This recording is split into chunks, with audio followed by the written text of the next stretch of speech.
Minister Irene Dec de Enseñanza, Ciencia, Cultura y Deporte. Minister Rutmilda Larmoni Cecilia de Desarrollo Social, Labor y Bienestar. Gerencia y staff de Casa de Cultura. Integrante de la Junta Consultativo y miembro del jurado Premio Bully van Leeuwen. Ganador anterior del premio prestigioso aquí. Miembro de prensa, dama y caballero. Dat toca na AMI para el nombre de gobierno de Curaçao y Casa de Cultura. Llamamos a tour un bombini anoche aquí en el Hotel Ávila para juntos celebrar el anuncio de 4 premios Bully van Leeuwen. De forma que me cumpre também que dever protocolario, facilitando assim a oradora que sigue me traz. O prêmio Bully van Leeuwen está bianual, que está dando cada 2 anos. Cada 2 anos, cada ano passa, isso é sério. É noite que ele está bilingual, para grande parte no papiamento, pero parte também no holandês. Mas conta acaba que tem diferente orador, pero queda tranquilo, a mim não está bina. Sin embargo, permítame explicar um pouco da história do prêmio que nos lo otorgava. O hecho que escolhe a fecha 10 de outubro para pôr o evento aqui, está simplesmente para sobre essa aqui, estava da fecha natal de Bully van Leeuwen. Nada mais. Bully não pode pronosticar tampouco que arriba seu dia natal, Curaçao era país autônomo do Reino. Dia 28 de novembro de 2007, é escritor, é poeta, é ensaísta, ex-secretário de Território Insular de Curaçao, etc., etc., Bully van Leeuwen vai sossegar. Pouco tempo depois, arriba a proposição do deputado Marilyn Alcalá Lei de Enseñanza e Cultura, de tempo já, a forma uma comissão que preparar o processo para instituir prêmio bianual chamado Prêmio Willem C.J. Bully van Leeuwen. Em 2008, o governo de Curaçao a aprovar e formalizar isso aqui. O prêmio Bully van Leeuwen está para uma pessoa ou instância com mérito intelectual extraordinário riba terreno cultural, jurídico, estatal, administrativo, social e periodístico. Diferente de terreno no caminho da Bully van Leeuwen, mas também a move. O governo a assignar a Casa de Cultura para cada 2 anos organizar evento. O prêmio mês está consistir de acta oficial, que em outro idioma não chama urkunde, busto chiquito de Bully van Leeuwen, em sua posição típica maneira para topar com regularidade aqui na Ávila, e suma de placa. A Junta Consultativa forma jurado de gente independente e te garantizar que a cerimônia de otorgamento está tomando lugar de forma ordenada e com cachê. Na 2009, a otorgar o prêmio Bully van Leeuwen na pareja Maritza Eustácia e Henny Koolman, para um esforço, entre outros, para classificar literatura antiano. 2 anos depois, o prêmio vai para Rosemary Allen, para seu logro no riba terreno de ciência e estudo sociocultural de Antilha e de Curaçao, mas em particular. 2 anos passados, e de 3 prêmios, vai de forma triplicada para Tânia Cross, Karel Dasset e Randall Corson, para a contribuição na primeira ópera no papiamento. A noite é também para da AMI. Essa aqui também vira é de 6 bustos. Dame caballero não. Dentro do programa, você pode uma nota acaba que tem algum orador, pero nós lo intercambiamos também com intervenção musical. Nossa palabraco después que nos ha anunciado el ganador del premio 2015, lo de una fotógrafo de prensa, pero otra también oportunidad para sacar portret. Pero por favor, guarda, ahora nos da una señal PC. Me quero invitar hoje o primeiro orador, o senhor Henry Peters, que preside a Junta Consultativo, Adviesraad, Prêmio Bully van Leeuwen.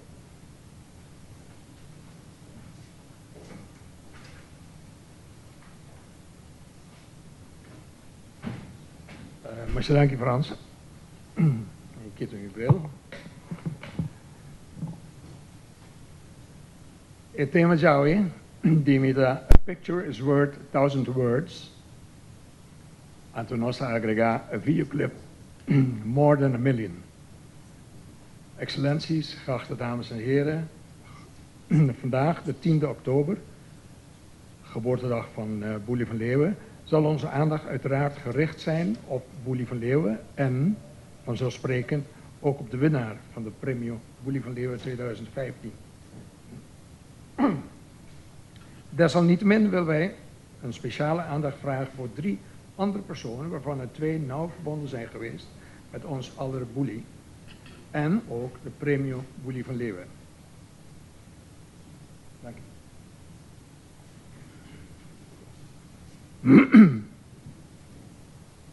Allereerst kunnen we niet voorbij gaan aan dokter Frank Martinez Arion, die aan het begin van deze week naar zijn laatste rustplaats is gedragen na een indrukwekkende herdenkingsceremonie. Frank is in leven en ook na zijn heengaan door velen geprezen en gelauwerd en wij voegen ons daarbij. Naast een begnadigde schrijver, literator en linguist is hij ook de man die ons op een groot gedeelte van zijn leven gestreden heeft voor onze landstaal Papiamento. Ja, inderdaad, hij was van huis uit Nederlandicus en schreef zijn succeswerken in het Nederlands. Pero, essa nota quita quella lucha para acceptación, además valoración de nosso Papiamento, no solamente de nossa comunidade em geral, pero também em particular de ensinança. Nota estranho que é fundador de primeira escola totalmente na Papiamento, Colégio Erasmo. Me recordo ainda a conversação na escola de visdienst die tempo que tem sua preparação para começar com o Colégio Erasmus, estava a conversar com e sondia cerca profissional em diferentes disciplinas.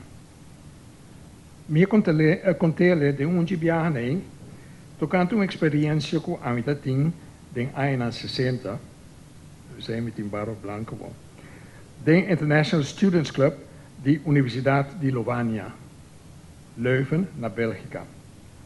Me ammiro un gruppo di studenti di quali mi chiede con andato antiano, per solo mi chiede con andato da Papiamento.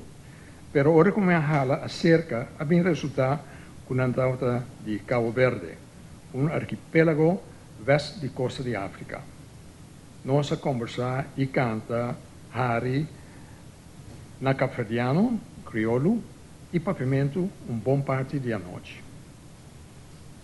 Frank glimlachte minzaam en zei dat hij van plan was in de naaste toekomst een stuurreis te maken naar Cabo Verde om het Capverdiaans, Crioulo, van nabij te kunnen bestuderen. Dat was Frank Martinez, een gepassioneerde strijder voor erkenning en verdere ontwikkeling van het Papiamento op basis van wetenschappelijk onderzoek. Hij zal voor altijd in onze cultuur en onderwijsgeschiedenis in gedachten en ere worden gehouden. En terecht. 2 andere personen bij wie ik even wilde stilstaan zijn onze aller Nick Muller, die ons afgelopen jaar is ontvallen. Daarnaast de beeldhouwer Cornelis Sitman, die voor velen van ons op Curaçao niet zo bekend is, maar die wel verdient om vandaag even belicht te worden. Niet alleen vanwege zijn hechte vriendschap met Bully en Nick, maar ook omdat hij een internationaal erkende beeldhouwer is, tegelijkertijd ook de vader is van de buste van Bully van Leeuwen, die een onderdeel vormt van het pakket van het Premio Bully van Leeuwen. Nick Muller was een aandrijfwiel en motor voor het tot stand komen van het Premio Bully van Leeuwen. Hij is in 2008 door de toenmalig gedeputeerde Alcalá Valle vanwege zijn zeer hechte vriendschap met Bully van Leeuwen gevraagd om zitting te nemen in de toenmalige adviescommissie. In die commissie zaten verder Edsel Papiers-Roem, Charles Dorrego, Nidia Ecurie, professor Wim Rutgers en ondergetekende. We hebben met z'n allen, zowel in de commissie als later in de adviesraad, heel prettig met Nick samengewerkt. Hij was een ware gentleman met een universele en wijde kennis, een hoog ontwikkelde persoonlijke cultuur en hoge intermenselijke beschaving.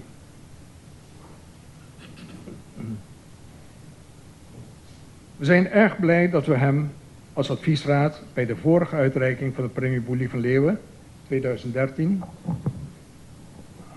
dank u, op tijd een oorkonde van verdiensten hebben kunnen geven als blijk van onze waardering voor zijn inbreng gedurende de 5-tal jaren waarin we samen hebben gewerkt. Velen van u hebben Nick Muller ook gekend, maar toch wilde ik straks een paar scènes uit de documentaire A Viking in the Tropics met u delen om vandaag ook aan hem eer te bewijzen. De andere persoon waarover ik met u wat informatie wil delen is de eerder genoemde Cornelis Zitman, de beeldhouwer van de buste van Boelie van Leeuwen, die het winnaar van dit jaar ook krijgt. Hij is nogmaals bij de meesten van ons op Curaçao niet zo erg bekend, maar is een beeldhouwer van internationale allure die beslist ook op Curaçao meer exposure verdient. Cornelis Zitman is geboren en getogen in Nederland, met name in Leiden, maar heeft later zijn hart verpand aan Latijns-Amerika en in het bijzonder ons buurland Venezuela. Ook bezocht hij Curaçao meerdere malen. Na zijn opleiding aan de Koninklijke Academie van de Kunst in Den Haag vertrok hij, omdat hij niet wilde dienen in de politionele acties van Nederland en Indonesië, met de Zweedse olietanker naar Venezuela, waar hij zich eerst in Coro vestigde en daarna naar Caracas verhuisde. Hij won al vrij snel een prestigieuze Venezolaanse prijs voor zijn beeldhouwwerk en werd ook parttime docent in het vak ontwerpen aan de Universidad Central de Venezuela in Caracas. Na enige tijd vertrok hij naar Grenada, om zich verder in de kunsten te wijden, met name tekenen en schilderen, en zich verder te ontwikkelen in zijn eigen beeldhouwstijl. In 1961 heeft hij zijn eerste internationale expositie van zijn werk in Boston en de jaren erop volgen nog talrijke andere tentoonstellingen in de VS, maar ook in Parijs, Boedapest, Zwitserland, Japan en meer. Hij kreeg hiermee internationale vermaardheid en in heel wat musea staan zijn kunstwerken. Hij heeft ook vele internationale prijzen gewonnen. In zijn tuin staat, zoals we straks zullen zien in de video, een schat aan beelden van zijn hand. Een van zijn beelden, die ook hier bij het octagon staat, heeft Boelie geïnspireerd om na 8 jaren niet schrijven weer aan de slag te gaan.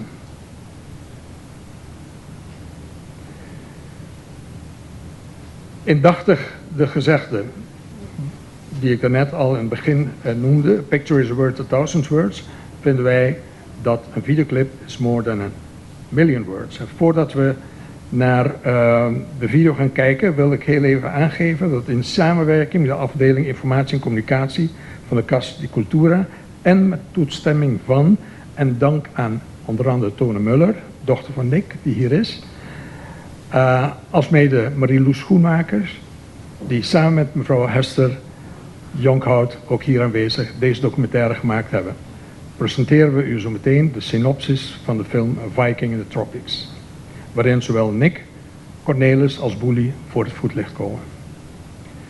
Ten slotte bedank ik ook collega adviesraad en juryleden voor hun inzet. Van de adviesraad zijn dat Dr. Anders Erwin Kalmis, socioloog, lerares en schrijfster Diana Domacasela-Baks, Nederlandica Dr. Anders Evelien Marti, letterkundige professor Dr.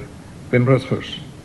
In de jury van dit jaar zaten in alfabetische volgorde Dr. Roosmarie Ellen, Dr. Anders Amy Maduro, meester Dr. Annemarie Marchena, Dr. Anders Nelly Schotborg en Dr. Anders Jacques Veres, die niet aanwezig kan zijn. Onze dank gaat uiteraard ook uit naar de medewerkers van Casa Cultura, die verantwoordelijk waren voor de organisatie van deze uitreiking.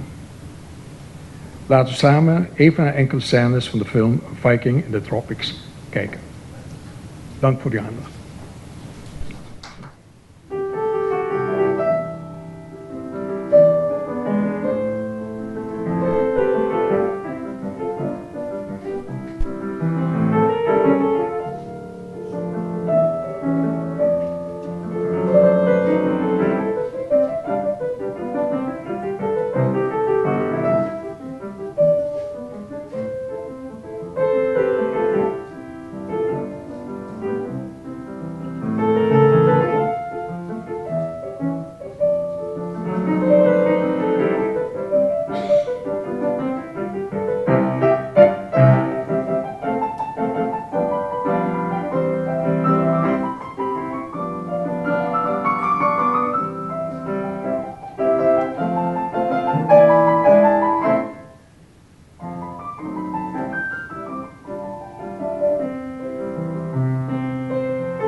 Nu volgt een ander lid van de adviesraad, de Nederlandica mevrouw Evelien Marti, die het juryrapport zal presenteren.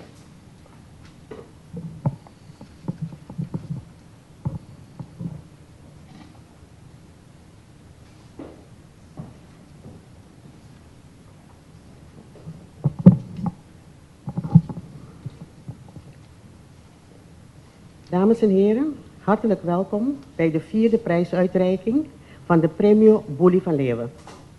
Deze prijs wordt om de 2 jaar uitgereikt aan een ingezetene van het Koninkrijk, dan wel een persoon of organisatie met een aantoonbare verbondenheid met Curaçao. Bij de Premio Willem C.J. Boelie van Leeuwen gaat het om een persoon of organisatie die op cultureel, juridisch, bestuurlijk, sociaal of journalistiek gebied een intellectuele prestatie heeft geleverd met wetenschappelijke diepgang. De prestatie dient origineel en creatief te zijn, exemplarisch en inspirerend voor de samenleving. Zowel blikverruimend als eilandoverstijgend. En er dient een groot maatschappelijk engagement met het wel en wee van ons land uit de prestatie te spreken. Met name dat grote maatschappelijke engagement is een kernelement geweest in Boelie's leven en werk. De hoofdpersonages in zijn boeken worstelen vaak met diepe, existentiële levensvragen die vooral het gevolg lijken te zijn van opgelegde gedragspatronen als erfenis van een koloniale, gesegmenteerde samenleving. Wat we ons bij dit laatste moeten voorstellen, heeft onder meer Dr. Harry Hoeting op heldere wijze in beeld gebracht in zijn boek Het patroon van de oude Curaçaose samenleving, waarin hij de verhouding schetst tussen de blanke en zwarte Curaçaose bevolking. Voor de jury van dit jaar is Boelie vooral een persoon die zich tot in zijn nieren verzette tegen deze in zijn ogen inhumane gedragscodes en die ernaar snakte gewoon mens te zijn onder de mensen.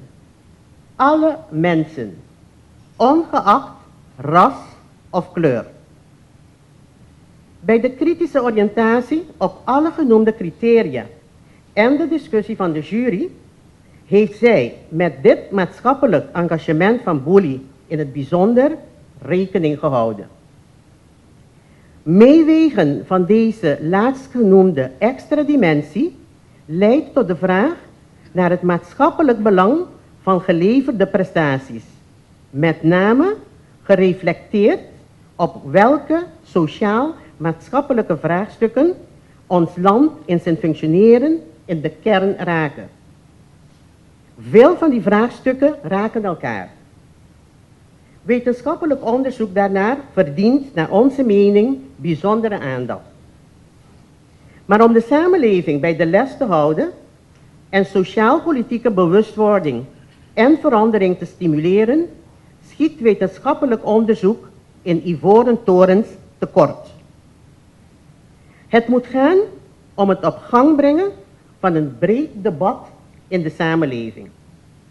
Een debat dat meer individuen kan inspireren zich in te zetten voor de noodzakelijke maatschappelijke veranderingen. De jury heeft dit jaar haar keuze daarom laten vallen op iemand in wie de potentie gezien wordt een dergelijke impuls aan de Curaçaose samenleving te geven. De prijswinnares van dit jaar is een PhD-kandidaat Global and Social Cultural Studies binnen culturele antropologie. Ze deed 2 masters, culturele antropologie aan de Vrije Universiteit Amsterdam in Nederland en comparative sociology aan de Florida International University in Miami. In Nederland geboren en getogen uit een Europees-Nederlandse vader en een Surinaams-Curaçaose moeder, kwam zij begin deze eeuw naar Curaçao. Zij had toen al diverse activiteiten ontplooid op wetenschappelijk gebied in internationaal verband. Zowel in Nederland, in Amerika, als ook in Curaçao. Jarenlang was zij hoofdredacteur van de nieuwsbrief van de Caribbean Studies Association, CSA, en uitvoerend bestuurslid van die vereniging. We hebben het over mevrouw Angela Roux.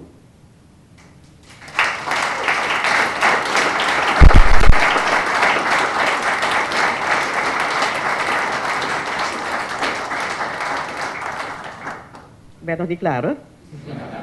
Om haar educatieve en artistieke projecten uit te voeren, richtte mevrouw Roux in 2012 haar eigen productiemaatschappij Warwaru Imagination Foundation op. Bij deze projecten wordt ernaar gestreefd vanuit een solide wetenschappelijke basis de koloniale erfenissen in de Afrikaanse diaspora samenlevingen te belichten. Het doel van deze stichting is social healing and to enhance nation building, gericht dus op sociale en maatschappelijke actie en verandering. Wetenschappelijk onderbouwd werk over Curaçao brengen naar een breed publiek in het Koninkrijk, ook naar onze eigen wijken, anders dan via wetenschappelijke publicaties en mondelinge voordrachten. Dat is wat deze jury in de wetenschappelijke activiteiten van mevrouw Angela Roux heeft gezien. Wat daarbij opvalt is de originele, inspirerende en blikverruimende wijze waarop deze winnares van de Premio Boelie van Leeuwen 2015 een van haar prestaties in het afgelopen jaar voor het voetlicht heeft gebracht en nog brengt. Wij refereren hier aan de documentaire Sombra di Colo van mevrouw Roux en de filmmakers Celdine de Wind en Hester Younghout. De film is onderdeel van het promotieonderzoek van mevrouw Roux en is recentelijk op Curaçao te zien geweest. De film is interactief omdat de aansluitende discussie erover met de kijkers tezamen integraal deel uitmaken van haar onderzoeksmethodiek. Hoewel de scherpe segmentatie van sociale groepen in onze samenleving, zoals Boelie deze begin vorige eeuw nog aan de lijve heeft ervaren, inmiddels aanzienlijk vervaagd is, blijken de naweeën van verschil in status en acceptatie vanwege etniciteit nog steeds een grotere rol te spelen in ons dagelijks leven dan menigeen beseft. Wij worden met onze neus op deze waarheid gedrukt bij het kijken naar Sombra di Colo. De film raakt duidelijk bij velen een gevoelige snaar. De door mevrouw Roux gehanteerde interactieve filmmethodiek kan zeker bijdragen aan meer bewustzijn in een bredere kring. In het op deze wijze bespreekbaar maken van de al of niet vermeende somatische connotaties in de dagelijkse omgang met elkaar, ligt de kans tot het doorbreken van het taboe dat op deze thematiek in onze samenlevingen rust. En daarmee ook een zeer welkome kans tot een begin van een helende werking op de vaak onbewuste en onnodig negatief geladen percepties in onze sociale interacties. Sombra di Colo is in de 3 koninkrijkstalen, Nederlands, Papiamento en Engels, opgenomen, alsmede ondertiteld. De documentaire is ook internationaal vertoond op universiteiten en bij filmfestivals en behoorde in 2015 bij het in januari gehouden African Diaspora International Film Festival in New York bij de top 10 van beste films.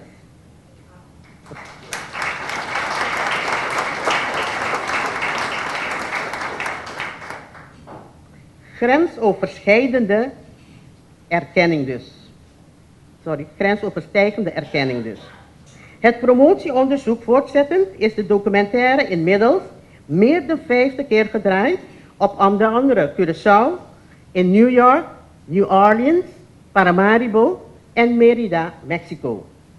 En Nederland, en dit najaar, begin volgend jaar, volgt nog een presentatieronde in een aantal wijken van Curaçao.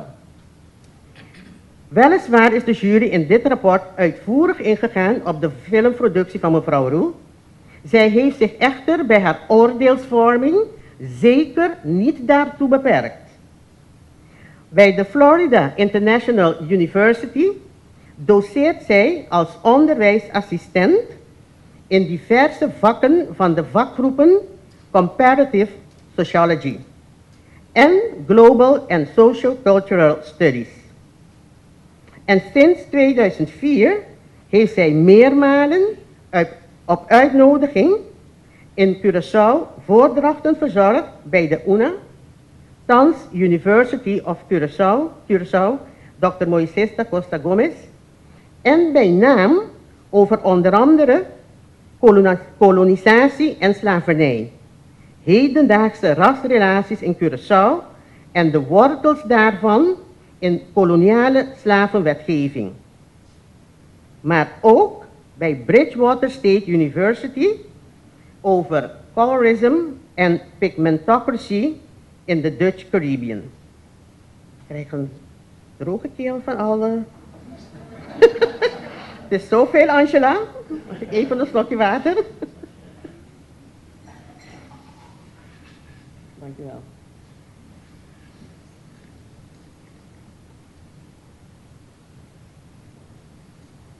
Dank u. We zijn bijna klaar, hoor. Daarbij nam zij sinds 2008 ook diverse malen deel aan diverse internationale conferenties, waarbij zij presentaties verzorgde in onder andere Amerika, Colombia, Suriname en Mexico. Dames en heren, de verschillende criteria zijn u voorgehouden en u zult onze conclusie kunnen delen dat mevrouw Angela Roux, hoewel nog middenin een veelbelovende wetenschappelijke carrière, deze prijs met recht verdient.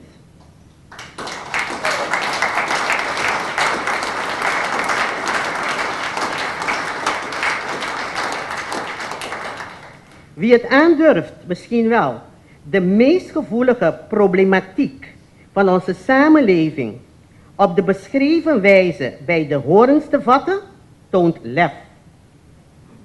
Zij wekt het vertrouwen dat er veel meer van haar verwacht mag worden, waar onze samenleving de vruchten van zal kunnen plukken. Wij investeren graag in dat vertrouwen en het stimuleren van voortzetting op de gekozen weg naar meer. Mocht Boelie nog in leven zijn geweest, dan zou hij Angela zeker op zijn geliefde Avila-plekje hebben uitgenodigd voor geanimeerde en diepzinnige gedachtenwisselingen over haar denken en haar bevindingen betreffende materie die beider ziel zo roert, dan wel geroerd heeft. Dames en heren, graag uw applaus voor de prijswinnares, mevrouw Dr. Anders, even, mevrouw Dr. Anders Angela Roux en haar teamleden Selwyn de Wind en Hester Jonghout. Dank u wel.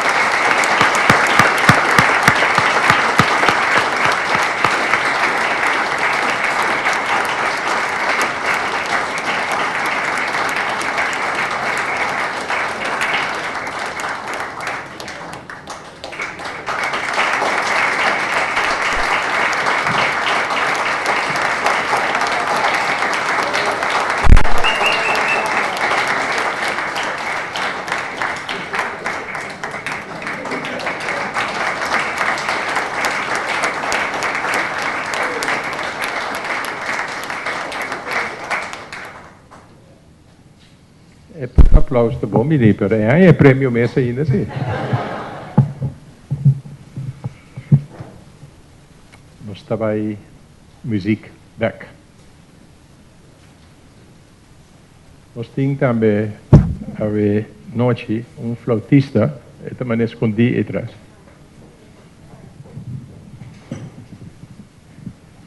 Esta vai apresentar duas peças.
Quero a seguinte walsa que tá passa bom, hobby bom que a noite aqui. Maneira Franz me sabia acaba por quase sofrer, porque de com sofrer, desfrutar de dia.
Sadanki, Wendy, Jane. Sita Seita Sufri. Distinguido invitado não. Vita tenemi estrictamente na qual pedimi para entregar o prêmio.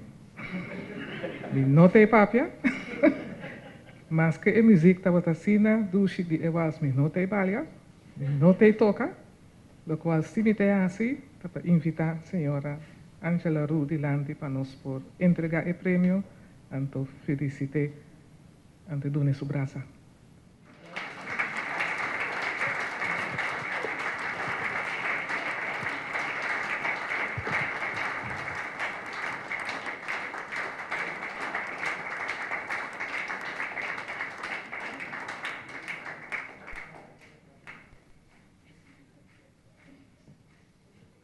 Maneira nos explica, tem 3 elementos do prêmio aqui. E de 2 está mais pisar. Você evita preferir para pôr esse above.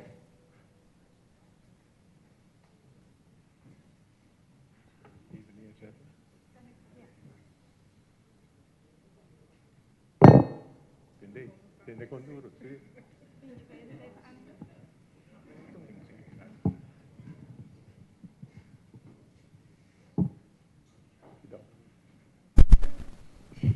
Cornelis zit van het raamkos pisar.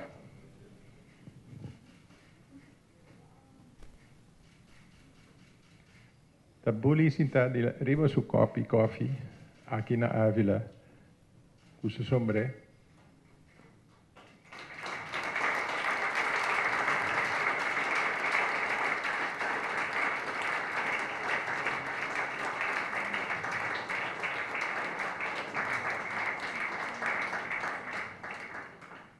E tem de 3. Legal, nos põe isso aqui abaixo.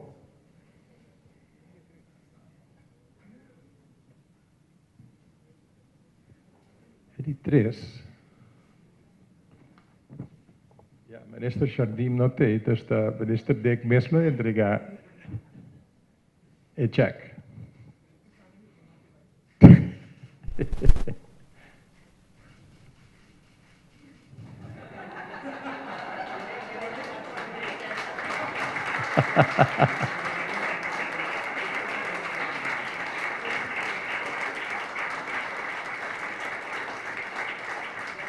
Que para você, se tem mais membros de prensa que vêm de lá e saca para trás, agora que tem oportunidade, faz é. Wauw. Even hoor. Straks. Wauw, ik moet even helemaal bijkomen. Ik wist al, maar het is toch anders als je dan hier staat en... Wauw, oké. Here we go. Excellenties, leden van de Staten, genodigden van Casticultura en al mijn lieve vrienden, vriendinnen, familie en collega's. Buon noche. Buon noche. Het is meer dan een enorme eer om vanavond hier te staan. Mijn ouders gaven me ooit Bully's teken van Jona cadeau, voor mijn 16e verjaardag, denk ik dat het was. Het boek werd een houvast, samen met een klein stapeltje andere Curaçaose boeken, dat ik al sinds mijn kindertijd heb. Tot ik zelf terug kon naar Curaçao. Ik was er 1 keer geweest toen ik 6 was en 1 keertje toen ik 18 was, maar het zat altijd zo diep van binnen. In het boek van Bully kwam ik toch af en toe even thuis op Bully's droge, dorre Curaçao en zwierf ik een momentje door de straten van het rommelige, kleurrijke Willemstad. Maar ik had nooit kunnen denken dat ik Bully op deze manier weer tegen zou komen. Voor degenen die me niet kennen, ik ben dus opgegroeid in Nederland. Mijn vader is wit en mijn moeder is bruin, van Suriname en Curaçao. Ik studeerde antropologie om in die witte wereld waarin ik opgroeide, ook de niet-witte werelden die voor mij zo diep zaten, ook een beetje te kunnen hebben. En nu woon en werk ik hier op Curaçao, eindelijk thuis. Sombra di Color. Deze film, ik moet eigenlijk over de methodiek vertellen, maar ik ga dat maar een heel klein beetje doen. Ik wil iets meer vertellen over de context. Dat is denk ik leuker dan saaie theoretische verhalen.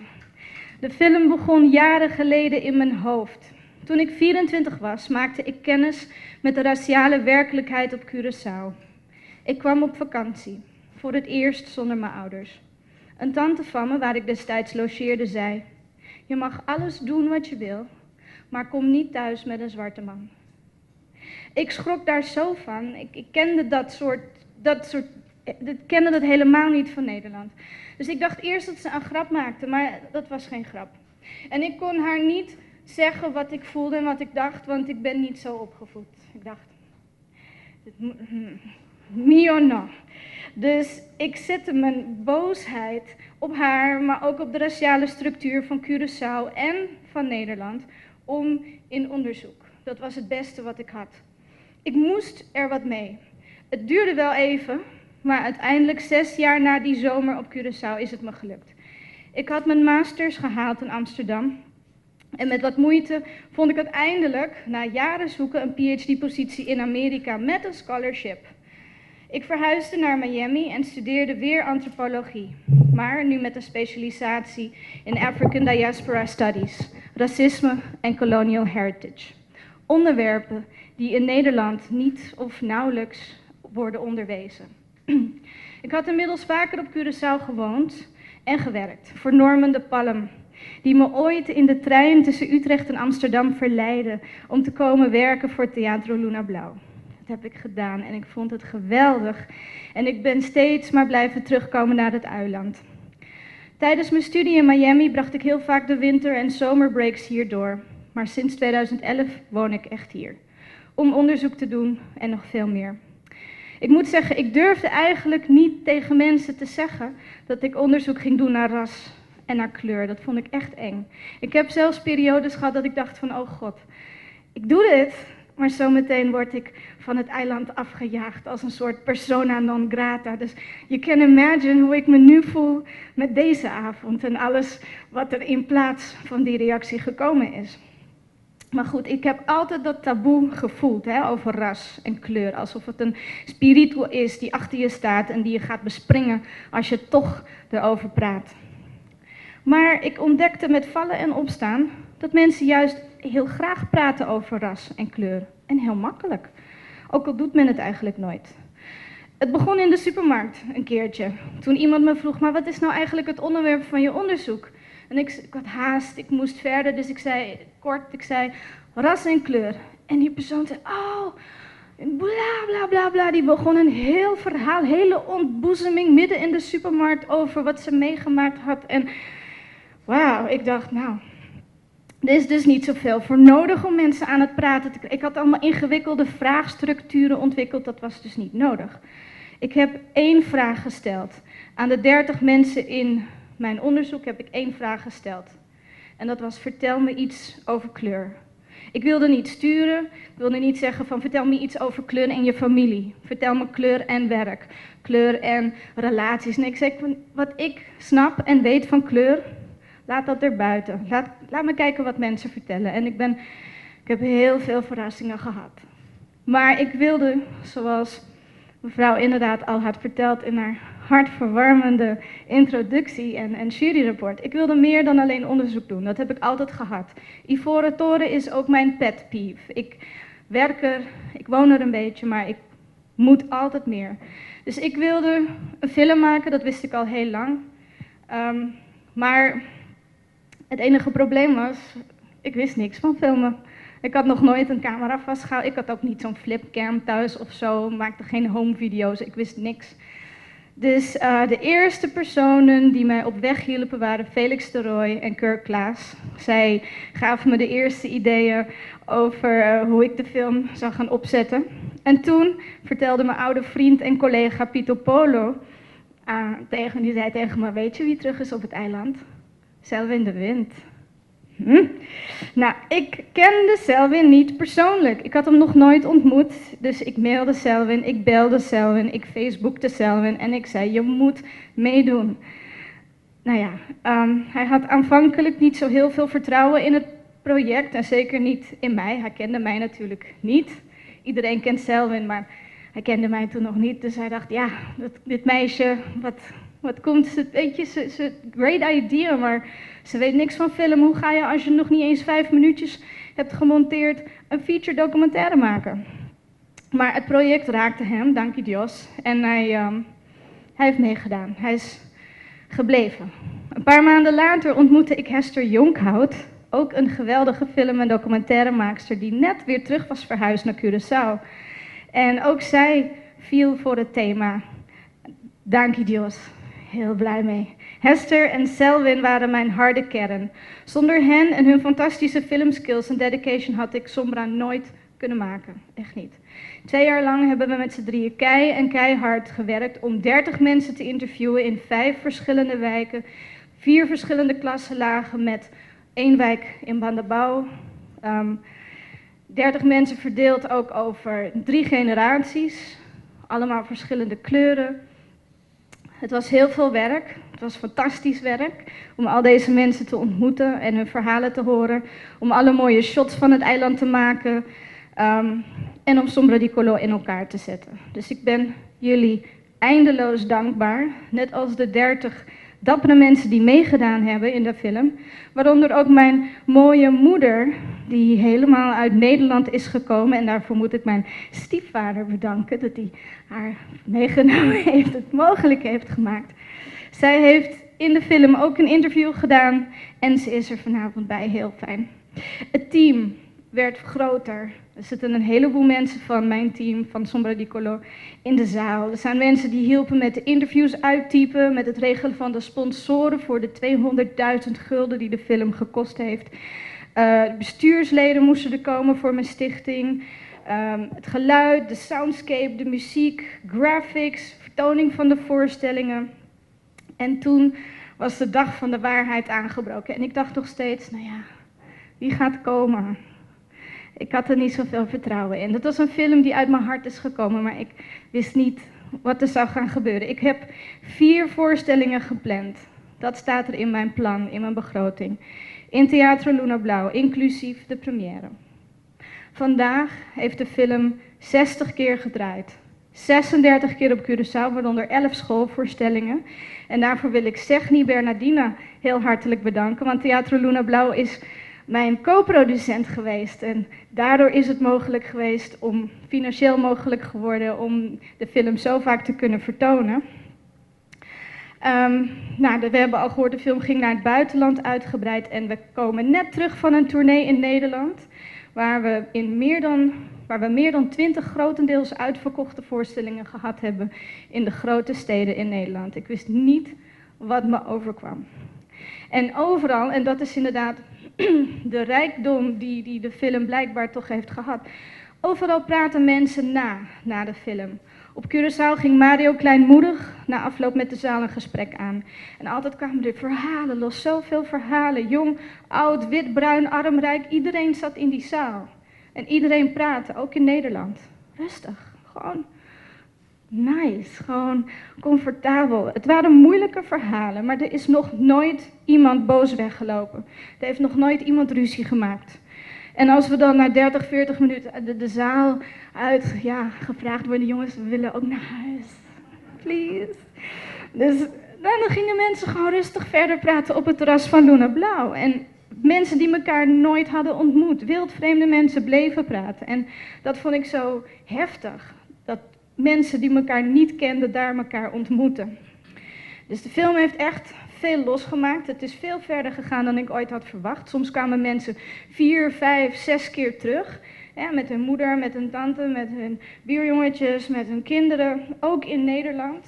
Een van de meest heftige mensen vond ik een oude mevrouw die in Rotterdam kwam kijken. En ze vertelde ons dat ze letterlijk het huis jaren niet uit is geweest. En ze is 2 keer naar Sombra di Colo gekomen. Nou, we hebben nog veel meer gedaan met de film, omdat we zagen van, het werkt. Mensen willen, mensen hebben honger, mensen willen hierover praten. Het is niet dat het volk van Curaçao er niet klaar voor is, zoals ik soms wel eens hoor. Of dat we niet volwassen genoeg zijn. Nee, mensen gaan. Dus we hebben eigenlijk van alles gedaan. In 2014, 2015 heeft Naam, dankjewel Richanel, samen met ons een geweldige lezingencyclus over het thema's rondom rassenkwesties georganiseerd. Nou, dat zat stampvol. Soms konden mensen gewoon niet meer erin.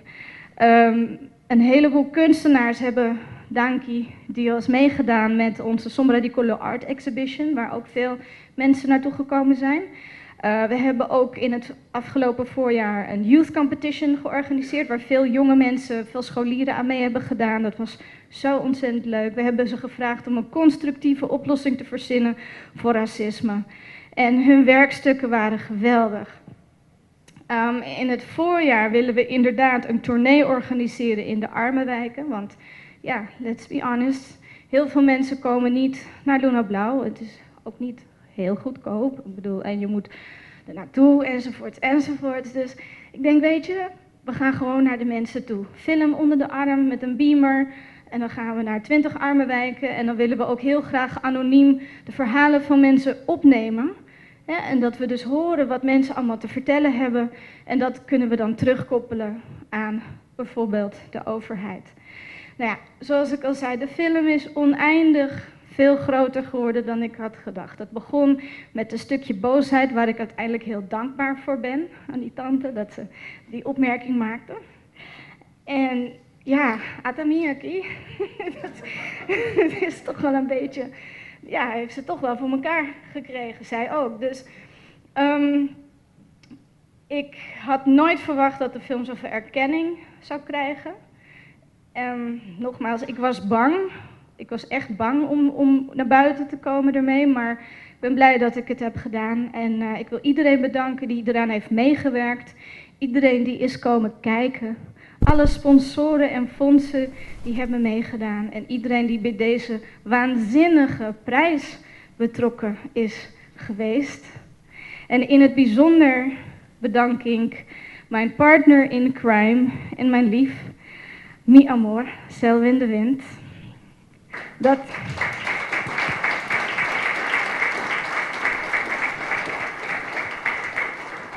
Dat is dus de man met wie ik ben thuisgekomen.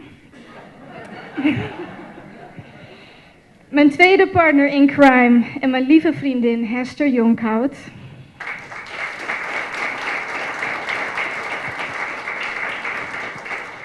En mijn mooie, dappere moeder, die me emotioneel, spiritueel en financieel heeft bijgestaan in deze waanzinnige reis.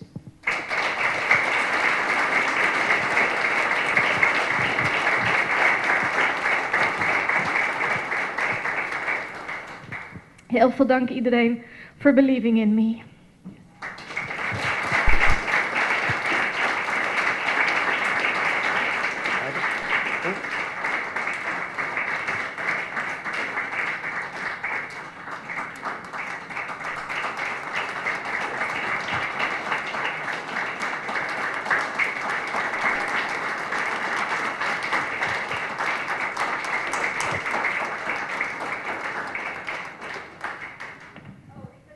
Danke. Mi quero anunciar que diz que tem batalhão de membros de prensa para fora para bisar portret. Dus ben je aan het dilante que não vai ainda, pero mi não quer interromper o programa agora aqui. Mi quero pedir Wendy Jane Gomes a trove para vir dilante. Depois de tanto emoção, uno de un bolero, Bésame mucho. E di dos sta un sorta di popoli di pieza di Cingbelia, maniera sonu e liber, in forma di un waltz.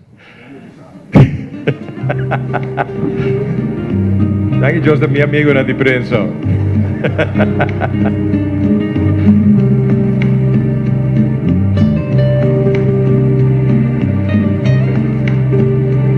Basta disculpar, signora Ministro, ma c'è anche per presenza.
In het kader, even voor de gezelligheid, hè? Ja. In het kader van Angela van Sommer de Kolof van jouw thema, ras en kleur, denk ik dat deze volgende nummers wel heel passend zijn. Als voor degenen die de tekst kennen van Chimbehilia, Sunu en Liber. So enjoy. Thank you.